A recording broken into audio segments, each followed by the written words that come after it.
Roger Peltzman. I've performed at Weill Hall at Carnegie Hall many times, and I've done chamber music at 3rd Street Music School where I teach.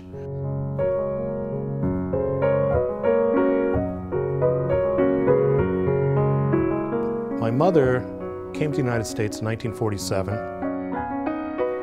She's a Holocaust survivor.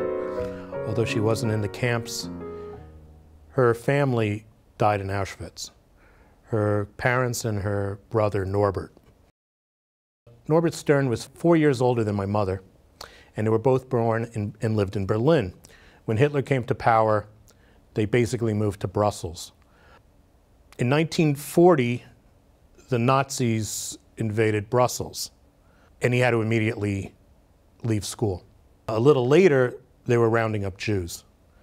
So at this point, Norbert, my grandparents, and my mother hid in an attic because they were sure that they would be sent to a work camp or worked to death. They didn't realize that they'd be, potentially gassed. One night, they were denounced, and the Germans came to the attic to arrest them. My mother, who was 16, had a plan that she would not be taken. So when they started bashing down the door, she opened up the window and started climbing out, to which my grandmother said, "Where are you going?" She said, "They're not going to get me like a sheep." And she went onto the roof. A second later, they came in and they grabbed my grandparents and Norbert.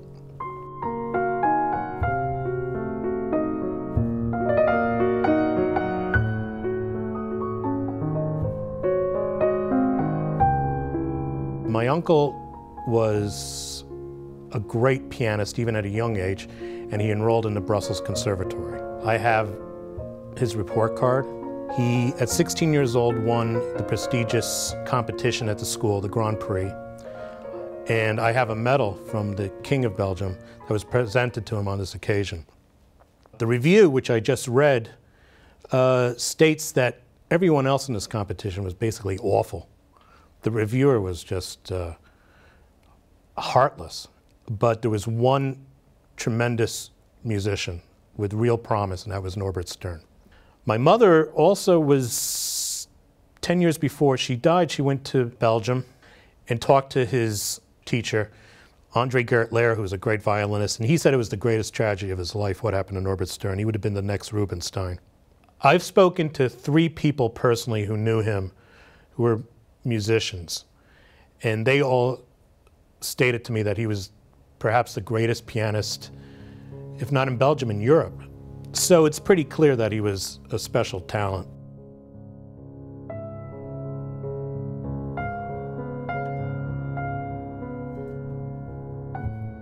Just a couple of years ago, out of the blue, we got a phone call from a woman in Brussels, an old woman named Mrs. Hennessy. It turned out that her father was instrumental in helping my mother escape, put her in touch with the underground, and disguised her as a nun and took her to a convent. Not only that, though, but Norbert practiced the piano, her piano, while he was in hiding from the Nazis. And I, pretty soon after that, got on a plane to Brussels to visit her and to play the piano.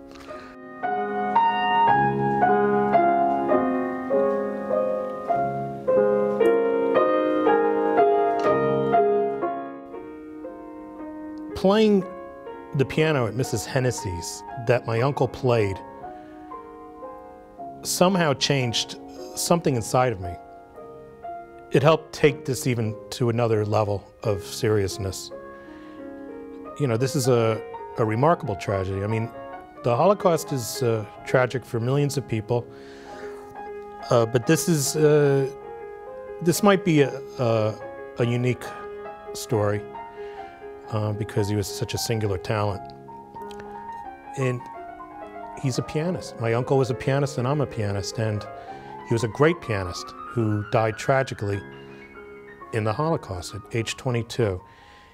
And I'm trying to connect with him in any way I can. I'm trying to remember him as well as I can, and I'm trying to bring his story to the world.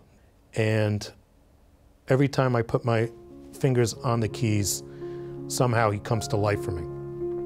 He's not some kind of memory. He's actually a young man who's giving me inspiration about playing.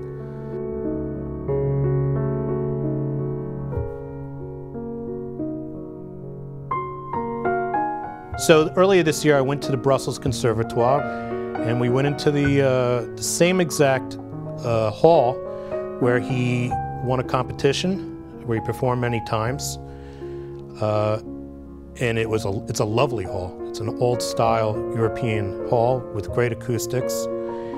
And it's very clear that this is where I should do the recording. And this is what this project is about. I want to do an all Chopin recording because Norbert was a Chopin expert, and I feel a very close tie to Chopin also. And to do the recording at the actual place that he worked and performed, I'm certain is going to have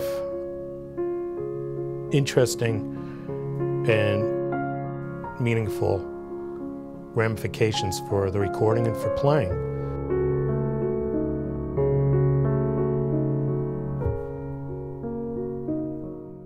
I'd like you to be part of this.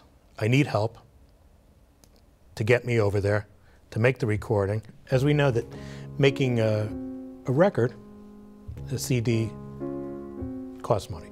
And I'm here to ask you to help me make a contribution to participate in what I think is a worthwhile project. Through doing this research, telling people that they haven't been forgotten, that they weren't murdered in vain, that the Nazis didn't succeed. I would love for people to become involved in this personal journey of this recording that I want to make. That involves Chopin, my family history, and music. And I want to thank you for thinking about coming along on this very worthwhile and very personal project of mine.